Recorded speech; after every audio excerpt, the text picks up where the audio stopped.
Banyak orang yang bertanya-tanya, sebenarnya persentase anggaran yang sehat itu seperti apa sih? Artinya, bagaimana kita mengkategorikan pengeluaran-pengeluaran kita di dalam anggaran dan berapa persen yang harus kita berikan untuk yang ini, dan yang ini.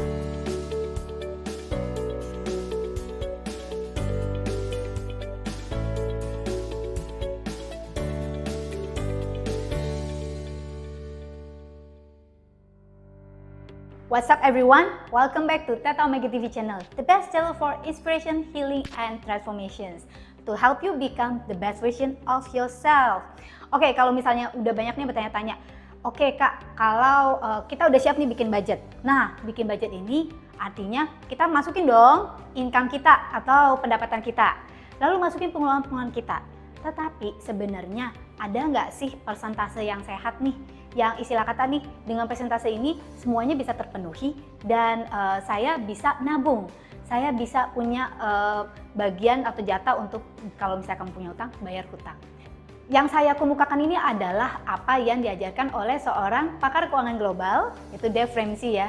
Jadi dia banyak sekali ide-idenya tuh diikuti. Tapi setelah saya lihat-lihat ini memang masuk akal banget dan most probably than not, ini sangat-sangat bisa kita jalankan. Oke.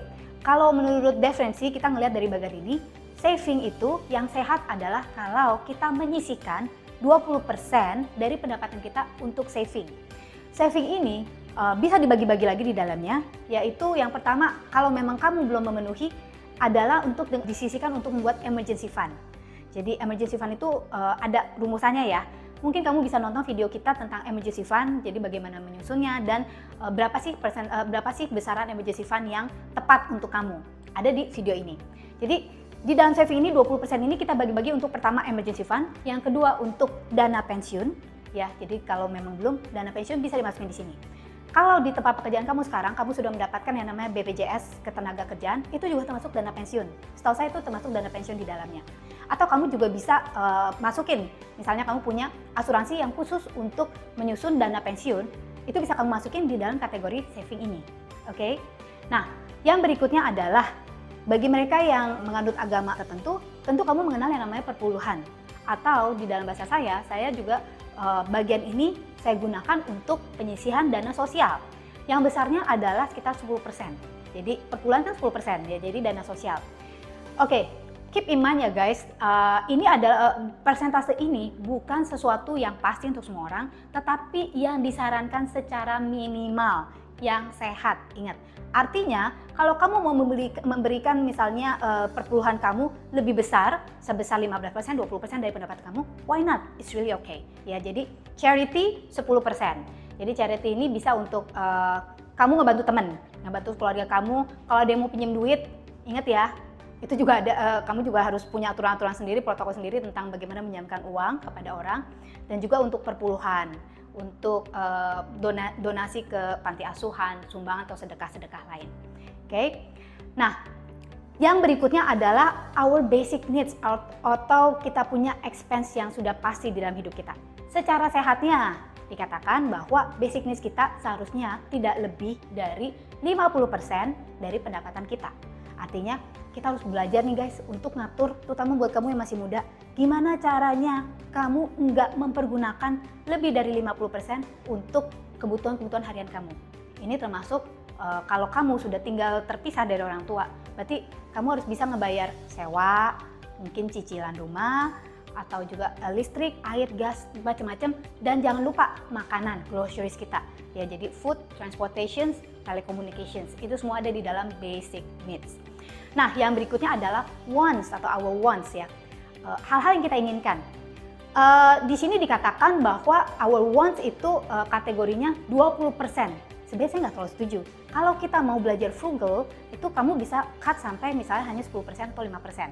Terutama kalau kamu punya debts atau kamu punya hutang, ya dahulukan untuk bayar hutang dulu, bukan wants-nya, bukan keinginan atau entertainment kamu. Wants atau keinginan ini termasuk hal-hal yang tidak pokok di dalam hidup kamu, misalnya pakaian, ya, personal care yang termasuk misalnya sabun, sikat gigi, sampo, hal-hal seperti itu masuk di dalam basic needs, jadi masuk di yang 50%. Tetapi wants adalah hal-hal yang nggak esensial di dalam hidup kita, ya. Misalnya yaitu baju, kan bukan sesuatu yang keperluan yang kamu urgent ya kan. Jadi untuk baju, untuk sepatu, untuk entertainment kamu, nonton di bioskop, dine out, masuk di kategori wants. Ya, kenapa kita tetap harus ada? Karena hampir nggak mungkin sebagai manusia kita nggak punya keinginan untuk entertainment ya. Jadi itu sebabnya ini tetap harus ada.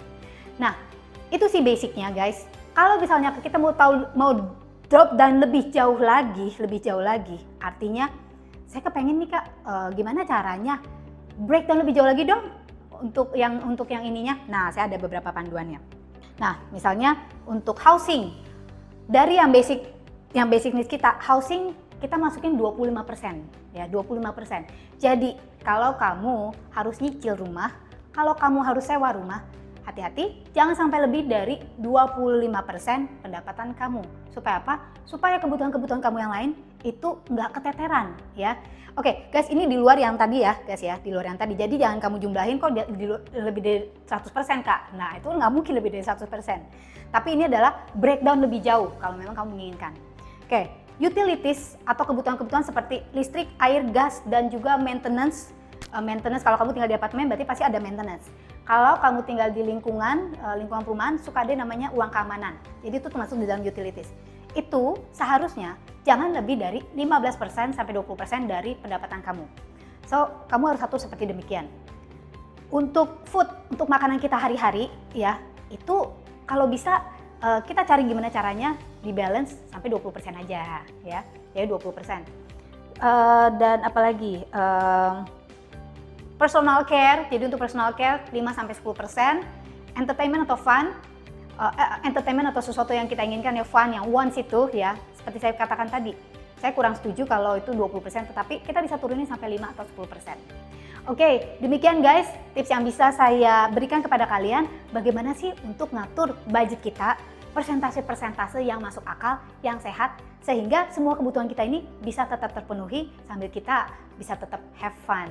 Okay, thank you for watching this video. Don't forget to check our other video. And sekarang saatnya untuk subscribe ya guys, kalau memang kamu belum subscribe. And jangan lupa untuk tekan tombol like and share video ini. Saya dengan Angelica Ariel Savio. Thank you for watching and don't forget to live extraordinary and live your life to the fullest.